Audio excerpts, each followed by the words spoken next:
Olá, tudo bem? Tudo tranquilo? Como é que você está?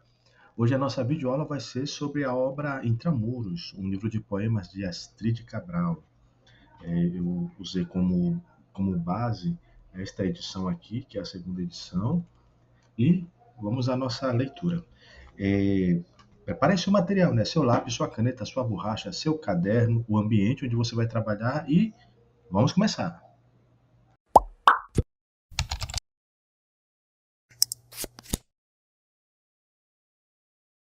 Muito bem, então vamos ao livro de poemas Intramuros, de Astrid Cabral. Deixa eu colocar aqui em modo de apresentação de slides. Ok.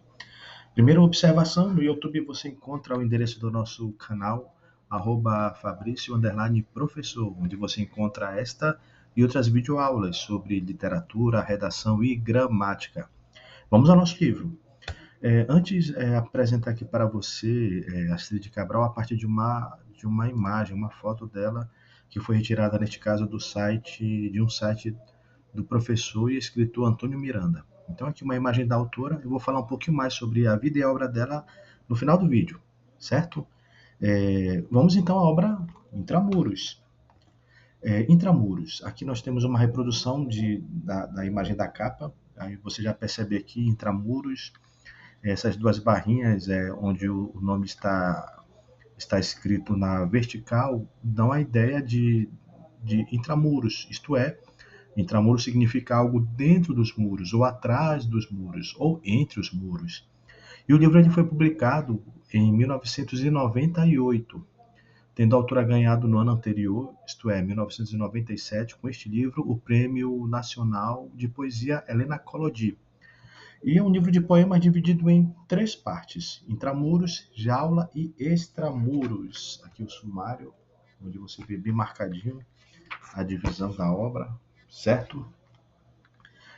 Nós propomos aqui uma interpretação, né, das três partes do livro de poemas a partir de observações escritas por Fausto Cunha, um estudo que tem aqui na introdução desta edição, e também de uma pesquisa de mestrado de Elane Figueiredo, da Universidade Federal do Amazonas. Vamos a um trecho dessas leituras críticas que apoiam também a nossa interpretação, que vai guiar a maneira como nós interpretamos aqui a obra. Segundo Fausto Cunha, há um entrelaçamento entre poesia e filosofia na obra Intramuros. Ele escreve o seguinte: fenomenologia é bem a palavra-chave para ingressar no universo poético de Astrid Cabral e captar o que nela é uma visão própria da realidade. Deixa eu só consertar aqui o que. E aqui, fenomenologia é captar o fenômeno em si, a partir nesse caso, do ponto de vista do eu lírico, da poeta. E esse fenômeno é o fenômeno do cotidiano, ou, segundo o que escreve o Fausto Cunha, o mundo real permeia a obra de Astrid Cabral desde os contos de Alameda. A visão lírica, a contemplação da natureza, legítimas quanto sejam como fonte de poesia, ela prefere o olhar atento e minucioso para romper a casca da aparência, sob a qual tudo se esconde. Aqui é sob, deixa eu fazer uma outra correção aqui. Sob a qual tudo se esconde, voltando, desentranhar das coisas e dos objetos, até mesmo dos seres, uma relação não meramente afetiva, que é o olhar feminino, e sim de coexistência, sem temer o conflito. Então você já sabe aí, mais ou menos, já começa a perceber a dinâmica que permeia os temas que são levantados a partir da reflexão do eu lírico, né? Porque na poesia o poeta ele pode estar expressando sentimentos, emoções ou uma meditação sobre a vida. Uma outra observação importante são as metáforas do cotidiano que aparecem no livro, em vários poemas do livro Intramuros. Conforme Elane Figueiredo, Intramuros é um livro com metáforas que procuram recriar flagrantes do cotidiano. Assim escreve a autora. Por meio da metáfora, a poeta converte o ordinário em algo extraordinário, elevando o cotidiano à condição de transcendência. No âmago da experiência humana, especialmente a feminina, reside uma riqueza inesgotável de sentimentos, pensamentos e observações que encontram eco na sua palavra poética. O cotidiano, esse tecido aparentemente comum e familiar que constitui a existência e as experiências diárias, torna-se matéria-prima para que a poeta capture a essência da vida em seus versos. Então, metáforas do cotidiano aparecem em vários dos poemas de Intramuros. A autora também escreveu o seguinte, que nessa mesma obra, a Astrid Cabral, a poeta, desafia a dicotomia entre o ordinário e o extraordinário, mostrando que a beleza pode ser encontrada em todos os aspectos da vida, desde os momentos mais simples até os mais grandiosos, desde os dias de glória aos dias de tormento e angústia, mas sempre com imagens que resultam de um olhar revisionista da mulher sobre o mundo. O que vem a ser esse olhar revisionista? Tem um livro da Esther de Cabral chamado Visgo da Terra, que é de 1986, se eu não estiver enganado, em que a Esther de Cabral, adulta, revisita a cidade de Manaus e ela narra a sua visão a partir das lembranças da Astrid Cabral, menina da década de 40, 50. Então, a Astrid Cabral adulta revisita o seu passado e é um olhar revisionista sobre esse passado, sobre as lembranças, o cotidiano de uma cidade e de um eu lírico que vivenciou aquele momento, captando as várias imagens e nuances que cabem aí. Isso não acontece só nessa obra, é só um exemplo para você compreender o que significa esse olhar revisionista. Agora vamos às três partes. Aqui nós dividimos da seguinte maneira: um poema retirado de cada uma das partes de Intramuros, e quando for o caso, eu faço a leitura de outro poema para ilustrar ou para dar mais exemplos. Bem, a primeira parte de Intramuros, o título da primeira parte é também o título do próprio livro. Essa seção contém 26 poemas sobre o cotidiano feminino, seu olhar minucioso e inusitado sobre objetos e paisagens familiares da casa, do jardim, imprimindo uma sensibilidade nova ao contrastar a rotina da vida da mulher dividida entre os afazeres de dona de casa, do trabalho, e que percebe a poesia e o mundo. Não necessariamente um extramuro, como vizinhança, cidade, mas o que está além do intramuro é o que é o transcendental. Nós vamos perceber isso nesse poema aqui, o poema Comunhão, que está na página 33. Escreve, o poema é este. Debulho feijões de corda, como quem debulha auroras. As vagens entre meus dedos, outras falanges mais finas. Terra, sol, chuvisco, lua, olha aqui essa enumeração. No verde ambíguo distingo. Sinto a seiva das neblinas, toco a saliva do orvalho, penso no abismo da queda entre paisagem e panela. Caninos trincando auroras, antecipo a comunhão. Aqui, a partir de uma imagem do cotidiano, debulhando feijões de corda, aqueles feijõezinhos que vêm em casquinha, ela está tirando eles de dentro daquela casquinha, debulhando os feijões. Ela como que está debulhando auroras. Então, ela usa primeiro uma comparação, o como ali, ó. Percebe ali no primeiro, na primeira estrofe, debulha feijões de corda como quem debulha auroras. E aqui auroras, porque esses feijões, enquanto eles estavam nascendo na natureza, eles viram muitas auroras, muitos amanheceres. E lá no finalzinho, olha como o poema termina. Caninos trincando auroras, antecipo a comunhão. Caninos trincando auroras. O eu lírico talvez se refira ao momento em que aquele feijão debulhado, que veio da natureza, que viu muitas auroras, agora é um feijão cozido dentro da panela, ou melhor, que agora está sendo mastigado entre os dentes. E ela antecipa a comunhão. Comunhão do quê? A comunhão do elemento natural, da natureza, os feijões que saíram da natureza, e do ser humano. Essa comunhão que nós também fazemos parte dessa mesma natureza transcendental. Como é que nós podemos interpretar esse poema aqui, Comunhão? Em outras palavras, observe que o poema é composto por 6 dísticos, ou seja, 6 estrofes, cada estrofe tem 2 versos, cada. E embora não haja rimas, esses versos estão em redondilha maior, 7 sílabas métricas. Olha a delicadeza e a precisão da escrita, né? Por exemplo, debulho feijões de corda, como quem debulha auroras. Note ainda o trabalho de catar feijão, ou debulhar feijão nesse caso, com a reflexão do eu lírico de separar auroras, isto é, uma expressão metafórica para dizer que pensar, viver, planejar o futuro é debulhar feijões. Os feijões aí eles são como sementes que plantadas dão outros frutos, mas cozidos servem de comida, a nutrição para o corpo. Então aí o debulhar feijões, o nutrir-se de feijões tem o sentido literal, mas tem o sentido metafórico, que é o que aparece lá na última estrofe. Caninos trincando auroras antecipa a comunhão. Que auroras são essas? As auroras aqui, agora, uma expressão metafórica, as auroras aqui são os feijões de corda.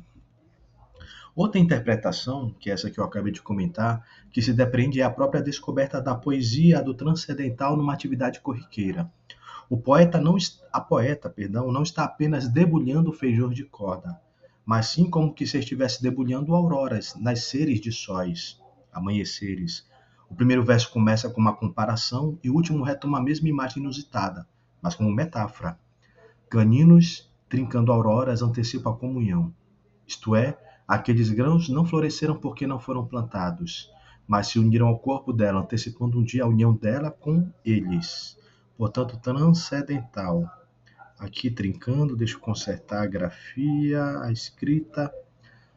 Esse, então, é um comentário para falar da primeira parte. Há um outro poema dessa primeira parte de Intramuros, que é chamada de Ciclo. Ele é composto somente de artigos e substantivos, não tem adjetivos. E ele trata sobre o quê? Sobre a existência e a extinção, o ciclo da vida. Ele é assim: o ventre, o berço, o voador, o velocípede, a bicicleta, a moto, o automóvel, a maca, o caixão, o chão. Nesse poema nós temos uma figura de linguagem que é a gradação. Gradação, nesse caso, descendente, da vida para a extinção, a morte. Olha a profundidade. E isso também está na primeira parte do poema, captar no cotidiano algo transcendental. Esse é um exemplo, então, de poema da primeira parte de Intramuros. Vejamos agora a segunda parte do livro, que é chamada de Jaula. Essa segunda parte de Intramuros contém 9 poemas que metaforicamente tratam de animais que estão fora do seu habitat natural. Em outras palavras, estão em outro lugar, como que enjaulados ou domesticados. O cachorro na casa, a onça, o cisne, o boi, os bois no curral, etc. Mas só que esses animais interiores não são exatamente no sentido literal, porque esses animais interiores, e assim, portanto, reflexão e meditação do eu lírico, ora misturam memória, poesia e filosofia. Em outras palavras, metaforicamente, eles querem dizer outra coisa.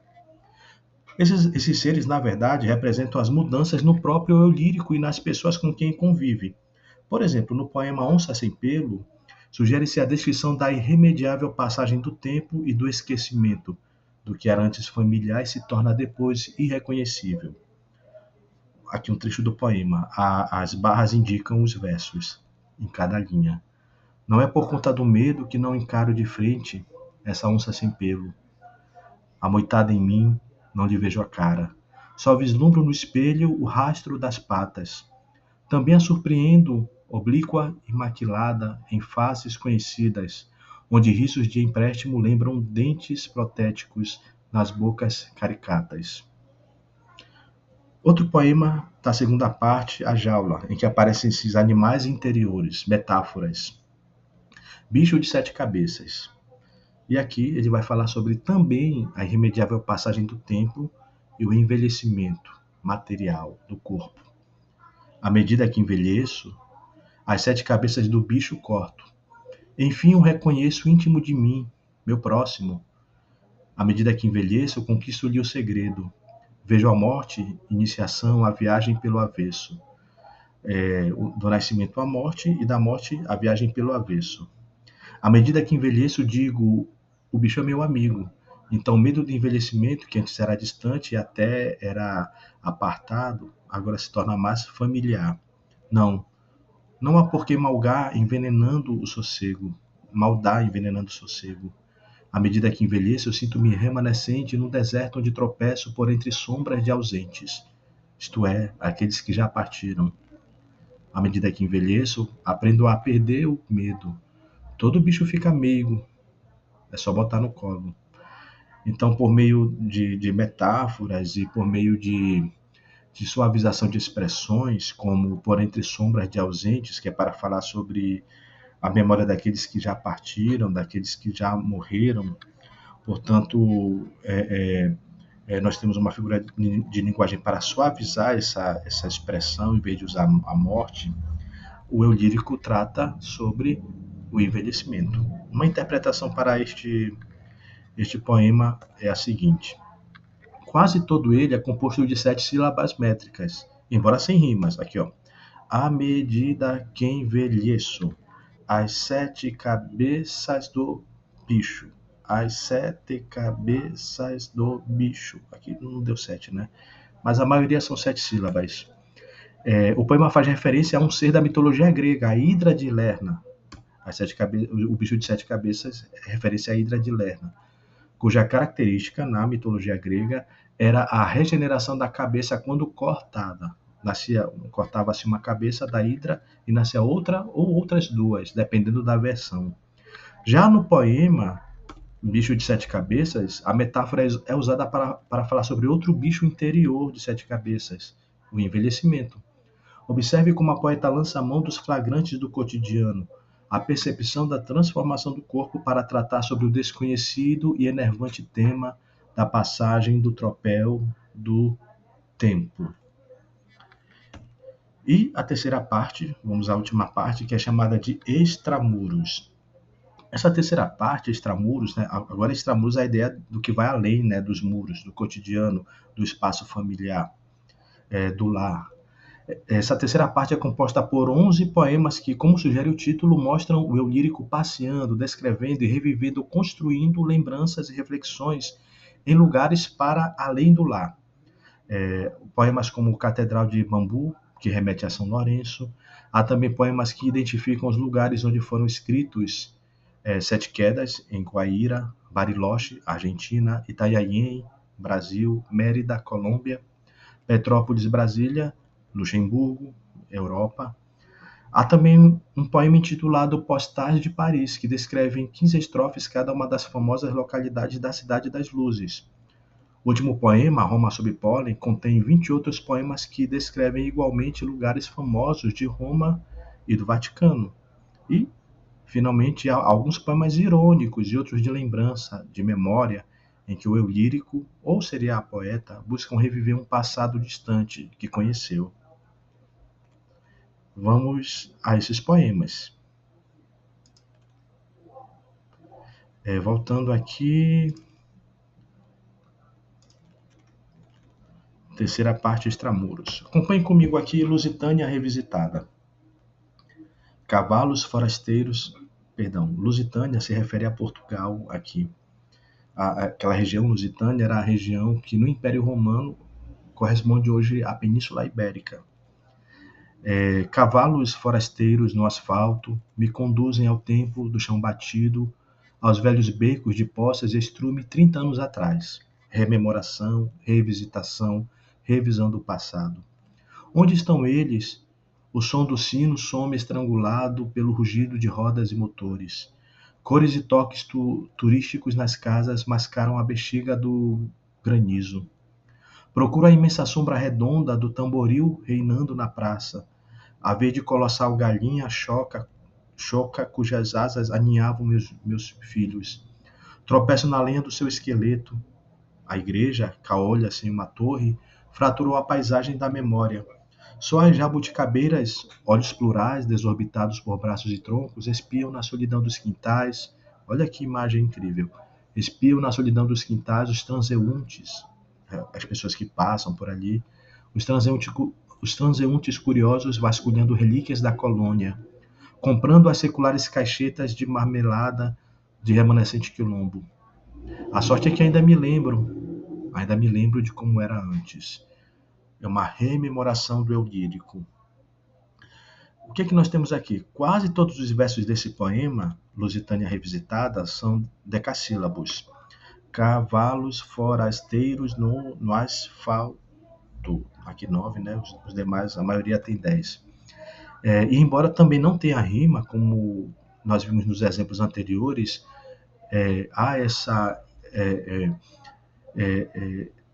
esse trabalho com a forma da poesia muito bem elaborado. E o lírico relembra nesse poema o passado daquela mesma paisagem, antes familiar, agora estranha.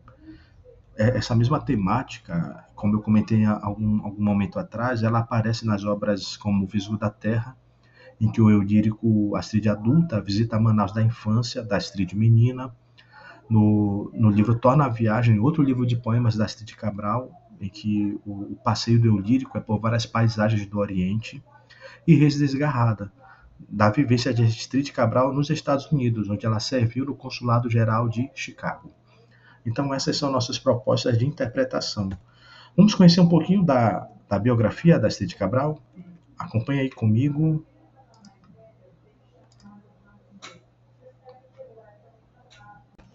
Muito bem, biografia resumida da Astrid Cabral. Agora sim.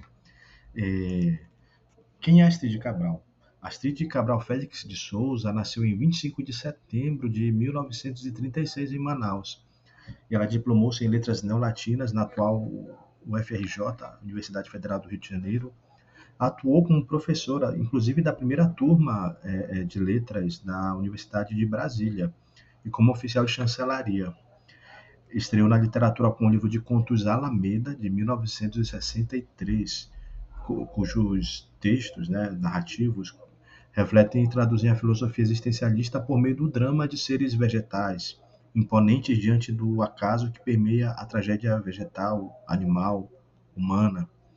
Em 1979 estreou na poesia com Ponto de Cruz. Atualmente, Astrid Cabral vive no Rio de Janeiro. É uma escritora ligada à geração de 60, tendo sido a única mulher a fazer parte do movimento Clube da Madrugada. E seu último livro, Última Fuligem, um livro de poemas, foi lançado em 2017. E a Astrid Cabral ela fez parte do Clube da Madrugada, que este ano completa 70 anos, ano de 2024. 70 anos de fundação. Um movimento modernista, especialmente influenciado pela geração de 45, em termos estéticos e em termos ideológicos pela Semana de 22, aqui no Amazonas, em Manaus. E esteticamente falando, também a Astrid Cabral está ligada à chamada geração de 60. Eu gostaria de concluir, né, a aula sobre a Astrid Cabral lendo um pedaço de um texto escrito por um outro integrante do Clube da Madrugada, Elson Farias, sobre o que ele fala sobre a Astrid Cabral. Está aqui na orelha do livro. Olha o que o poeta escreve. Os antigos rapazes do Clube da Madrugada reivindicavam para Astrid o título de primeira mulher a pertencer às hostes da agremiação. Custa a crer que isso tenha acontecido. Na Manaus daqueles tempos, e longe se vão os anos 1950, moças de bem não se metiam nisso. Astrid pertencia à categoria de pessoas que não se misturavam com boêmios sem arcar com as consequências de ficarem mal vistas entre os seus. Os antepassados da moça, oriundos da mais elegante elite intelectual da terra, jamais permitiriam tal escândalo. Olha que observação, né, do autor. Foi então que Astrid se converteu na musa dos poetas do Clube da Madrugada. Bela e inteligente, precoce em suas atividades artísticas, na produção de textos e na declamação de poemas, a demonstrar simpatia pelas novas correntes estéticas, seu renome ganhou as rodas literárias da cidade, e os jovens aedos da madrugada a elegeram como a primeira mulher a pertencer ao clube. Sim, ela integrou-se ao movimento Madrugada por meio de sua confissão artística, mas sem se afundar nas noites da boemia, que foi como os escritores do Clube da Madrugada ficaram conhecidos. Uma das coisas pelas quais eles ficaram conhecidos. Fascinava o fenômeno cultural que se manifestou em Manaus como produto do esforço criador daqueles jovens idealistas. Eles desejavam renovar a linguagem e a expressão das formas de arte na poesia, na literatura, nas artes plásticas, na música, no teatro, na dança, no cinema e no estudo das ciências sociais, como economia, sociologia e política. Em verdade, ela foi a musa de todos, até o dia em que o poeta goiano Afonso Félix de Souza aprendeu na gaiola do seu coração e arrebatou das árvores e dos rios da Amazônia.